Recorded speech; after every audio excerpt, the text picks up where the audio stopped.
বিশৃঙ্খলা করাটা এটা আফটার অল গোটা আলেম সমাজের জন্য কলঙ্ক, আমাদের মসজিদের জন্য এটা কলঙ্ক, খুবই দুঃখজনক। আমার মনে হয় যারা হুজুরকে এভাবে ভুল বুঝাইয়া এইভাবে করার চেষ্টা করছে তারাই হুজুরকে মূলত অসম্মানিত করছে। যুদ্ধ করে জয় হয়েছে। আমাদের জীবনে মসজিদের মধ্যে এরকম ঘটনা কখনো দেখি না।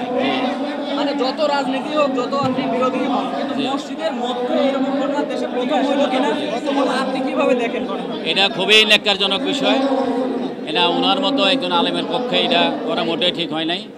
ওনাকে বোঝানো হয়েছে যে হুজুর এখানে সিচুয়েশন ভালো না, আপনি মেহরবানি করে না আসলে ভালো হয়। আপনাকে আমরা মুসলিম কমিটি ওনারা যে ইসুফাই ছিল আর অনেকে মুরব্বীরা গেছিলেন, বলছে যে আপনাকে আমরা পরিবেশ হলে সুন্দর করে আমরা আনবো আপনাকে, আপনি আমাদের মাথার তাজ, সম্মানের বিষয়। এই সিচুয়েশনে আপনি আজকে আইসেন না। তারপরে উনি বাধা উপেক্ষা করে ওনার দলবল নিয়ে উনি আসছেন, রাখেন সেটা আমরা জানি না। এখানে আসার পরে উনি আসে বসছেন, আমি বয়ান করতেছি, কোনো সমস্যা ছিল না। উনি যদি ওইভাবে থাকতেন তাহলে এটাও তো ওনার জন্য একটা বিশাল পাবো, আজকে মসজিদে আসছেন, হ্যাঁ নামাজ পড়ছেন, তাইলে ওনার জন্য এটা সম্মানের হতো।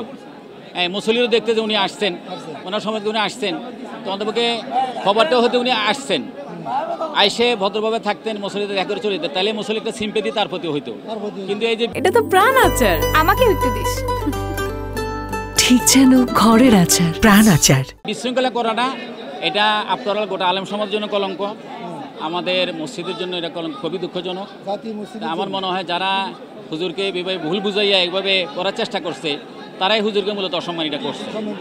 হ্যাঁ ওনাকে মিসগাইড করা হয়েছে, তা উনি এদের পরিস্থিতিতে পড়া ঠিক হয় নাই, এটা খুবই দুঃখজনক। আমরা দোয়া করি আল্লাহর কাছে এরকম পরিস্থিতি যেন আমাদের জাতীয় কোনো মসজিদের জন্য না হয়। মসজিদগুলোকে সম্পূর্ণ রাজনীতিমুক্ত রাখা উচিত, এটা হলো আমাদের চাওয়া। আপনাদেরকে জোর করে নামিয়ে দেওয়ার চেষ্টা করা হয়েছে কিনা, মানে সেরকম কোনো ঘটনা ঘটেছে কিনা?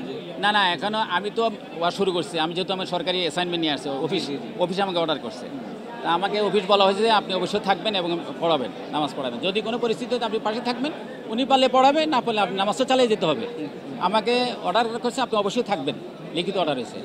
এখন আমি তো বয়ান করতেছি, উনিও পাশে বসা ছিল, তো ওনাদের প্ল্যান ওয়াইজ আপনারা ওই দেখছেন যে ওনাকে টাইনে তুলছে, সব ফলে আমি নেমে গেছি।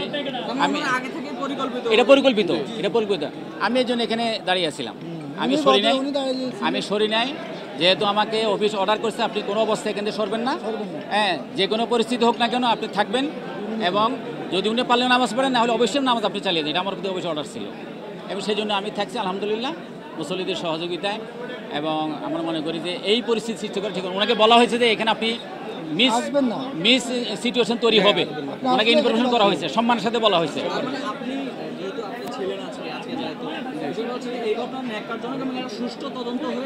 অবশ্যই আমরা আশা করতেছি আমাদের অফিস এটা ওনার বিরুদ্ধে বা এই পরিস্থিতি নিয়ে তদন্ত করবে এবং আইনগত ব্যবস্থা নিয়ে আমরা আশা করি।